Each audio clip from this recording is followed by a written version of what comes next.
Are you tired of giving an F? We want to talk about three F's today. We want to talk about fear, frustration, and failure. What do you do when these show up for you?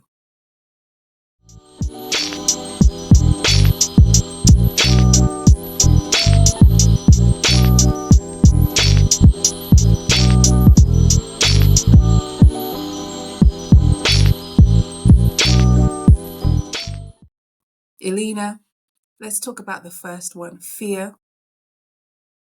How how has fear affected you in your life in terms of your career? I think for me, fear has stopped me from moving forward. When I'm afraid, it usually means I'm doubting myself in some way, shape, form, capacity, or I'm letting external factors that I can't do anything about um, influence how I'm behaving and how I'm feeling. Um, in lots of cases, fear for me is a mindset thing, and it's about remembering the truth of the situation. What about for you, Anna? Yeah, fear is a natural human response. Fear is, that alert that you now need to do some risk assessment. So let's try and put it all projecty. You need to do some risk assessment and you need to do your best to step back and look at what is actually going on and how do I want to respond to it. That old fight or flight response. So, do I want to fight and come up with some sort of plan to resolve the issue? Or is this really about understanding that, hey, I need to let this thing go and just step away from it and, close the door on that thing?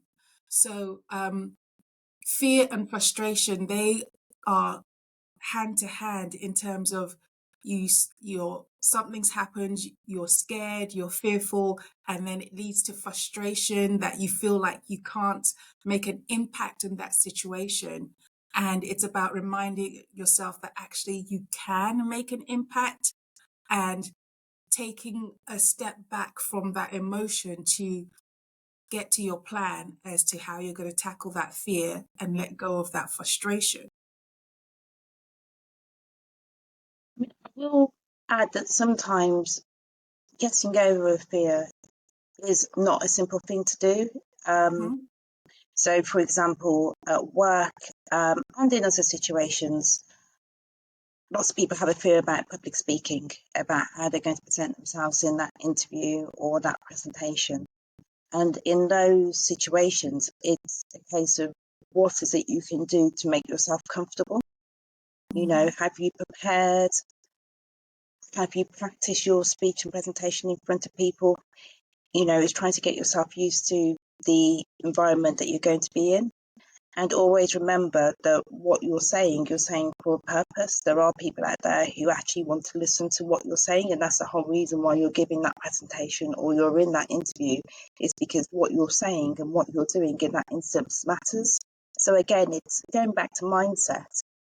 And sometimes it's a case of, I know we use it in terms of getting things done, but it is a case of eating that frog. Sometimes you've just got to go out there and know that you've got to do that presentation or that interview or that thing that makes you afraid. You just have to go and step out on faith and trust that everything's going to be okay. Yeah, exactly. So exactly that step forward and do it anyway. Sometimes, all those platitudes, feel the fear and do it anyway. And this is why I always say, in order to grow your mindset, you've got to ditch cynicism, because those platitudes, there's truth in that, So you see people out there doing things, for all you know, they're shaking in their boots, but they're doing it. They're putting themselves forward, and they're doing it. So just as you said, Elena, you make the plans, you prepare yourself, and you just go ahead and do it. And then if unfortunately it results in failure, you come back, you do a good old-fashioned lessons learned about, okay, what happened in this situation? What could I have done better? What things do I need to tweak? And then go at it again. The key thing is to not let fear or your feelings of frustration or the fact that you failed, it didn't work out the way you wanted this time. You can't let that stop you, so you have to get yourself into that mindset of regrouping and going forward again. In terms of frustration, I feel, especially within the working environment and within the project management space that we deliver in, it's about looking at those external factors that we mentioned before. It's easy to become frustrated with stakeholders or that your project or program isn't delivering on time due to external factors that you can't actually control. And in those situations, it really is about looking at what you can control and what you can't control, what is in your sphere of influence. Is there anything you can do about this? Is there any way, for example, you can talk to stakeholders or try to influence them in any way, shape, or form? Is there any way you can mitigate any of your risks and issues? But if it's a situation where you can't do anything about it, then it's about accepting it and redirecting your energy. If something's happened in the past, either in the project or personally, there's nothing you can do about the past. It's only looking at those small things that you can do to try to influence things, and then you just need to move ahead. Yeah, exactly. A key part of dealing with your frustration, as you've said, you've looked at things to see what you can do. Remember about asking for help, the key point about asking for help. So you don't always have to solve a problem by yourself. In your personal life and definitely in projects, you don't have to solve the problem by yourself. So you've identified what the issue is, you've come up with a few responses to it, sound it out with a few people, ask them for their input as well. Always remember that you can ask for help. And it's one of the reasons why we're launching the community, so that you can have a safe space to come and sound out those ideas. You can talk to people who work in projects, who understand the environment, who understand what it means showing up as a Black woman in those spaces, and you can just sound your ideas out, in a safe place. So it's one of the key reasons why we're looking forward to inviting people to join us in the collective, so that, you can be able to get over those scenarios, get key ways of moving forward, and be able to keep going and excelling with what you're doing. So, Lena, shall I ask you that stereotypical interview question about when was a time you failed and how did you deal with that failure?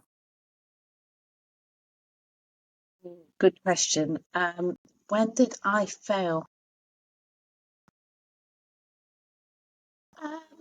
This is probably why we're doing the interview. Be like, where's my example? I think That's I've why we stress experienced. interview prep, isn't it? Yeah, exactly. Obviously, I've had projects that fail, and I think it's your interpretation of failure. For me, failure is when I've made mistakes or when something hasn't gone as planned. Obviously, if you make a mistake, that's something that you can take ownership about. I was telling one of my mentees the other day that I worked for a very large FTSE 100, very well-known organisation, and made a miscalculation with a decimal point. And the impact of that was £1 million worth of savings.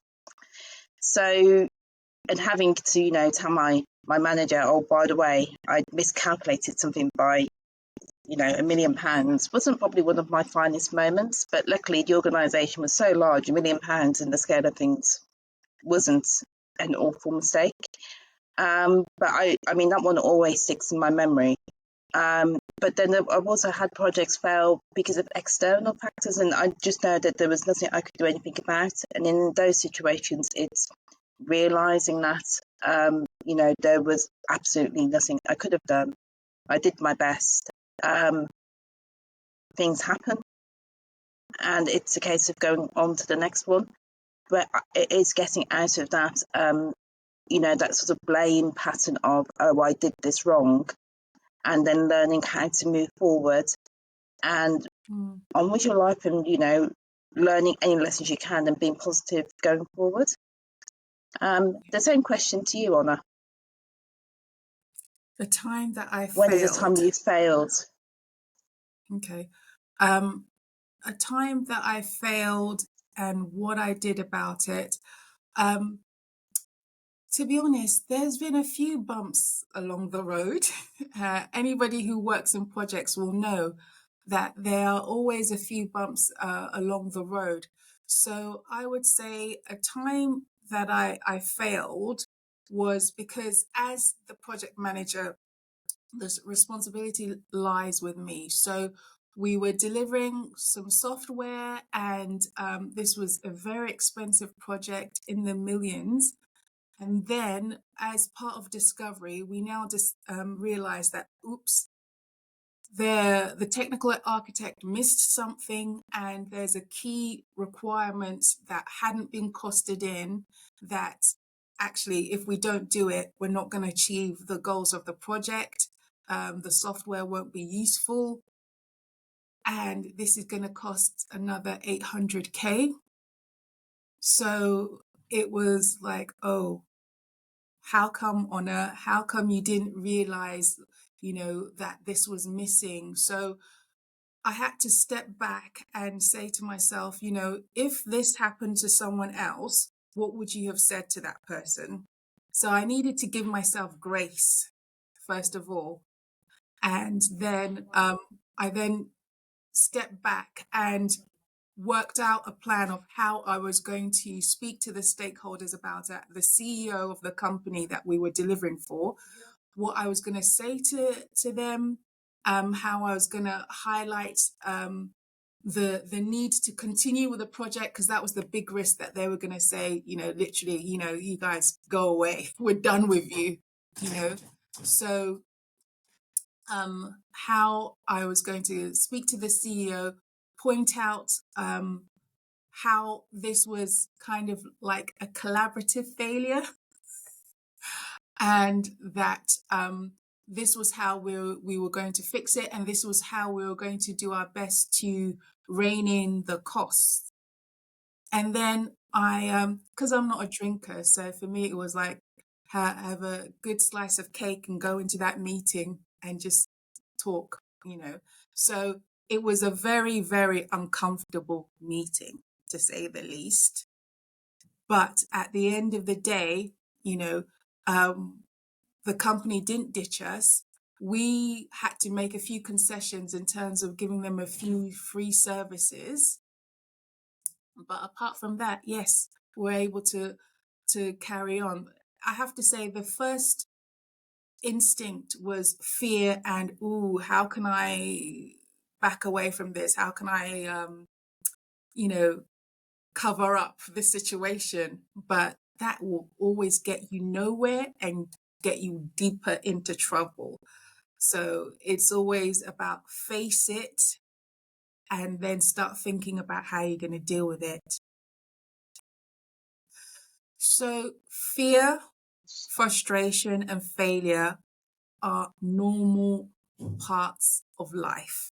There's always going to be some circumstance where you're fearful, where you now get frustrated with your circumstances, and failure because things didn't go the way you had hoped they would go. But that is not a reason to stop. That does not mean anything permanent about you. It is not putting some permanent stamp on your soul. It doesn't mean that you're not a great business analyst or program manager or project manager. It's just this particular circumstance that's happening. So, Elena, for you, what's the key things that you would say? one or two key tactics that you would say to people, to our ladies out there. This is what you should do when you're feeling fearful, frustrated, or you've had a failure. So one of the things I would say is sometimes a problem shared is a problem halved. Go and talk to somebody. Is there someone you can talk to about either your fear or your frustration? Sometimes with frustration, offloading can help. Sometimes with fear, by talking to somebody, they can give you an alternative solution or path. So I think being able to talk or communicate with someone is key. For me, the second thing is analyze the situation. Is there something you can do about the situation you're in, the environment you're in? If so, then do what you can. But sometimes it's realizing that it's an external factor. There's nothing you can do, and then you've got to look at a way in terms of how you can move forward. Anna, your advice, guidance? Yeah, I would say when it comes to failure, something's gone wrong. First of all, ditch that instinct to quit. Sometimes something's gone wrong and you just feel like, that's it, I'm done, I can't do anything about it. So no, failures, in a way, that word failure is literally just an opportunity to learn a lesson. Put that in your mind. It's an opportunity to learn a lesson. So do not give up when you've had a failure. Just stop, learn the lesson, and get yourself into a restart loop. A restart loop. So that's the key thing. Don't stop just because there's something hasn't gone your way. And then when you're dealing with fear, in a way, embrace the fear. Embrace the fear so that you can face it and then look at exactly what you need to do about it. And I love what you said, Elena, about talk to somebody. Talk to somebody, just sometimes just sounding out what has happened, what you're thinking. You don't even need the input from someone else. Just sounding it out helps you work through it. So I think those are some pretty good tactics for what you can do next time you're feeling that fear, you're feeling frustrated, or you've had a failure. Implement one or two of those things and you'll see that you'll get yourself back on the horse a way lot sooner. Now, please remember to like, subscribe, and share this video with other Black women in projects, so that they can continue to grow their career. And please put your comments in about how you've tackled failures, how you've dealt with fears. This is all about helping all of us to grow. So please share your experiences as well. And until next time, go forth and slay.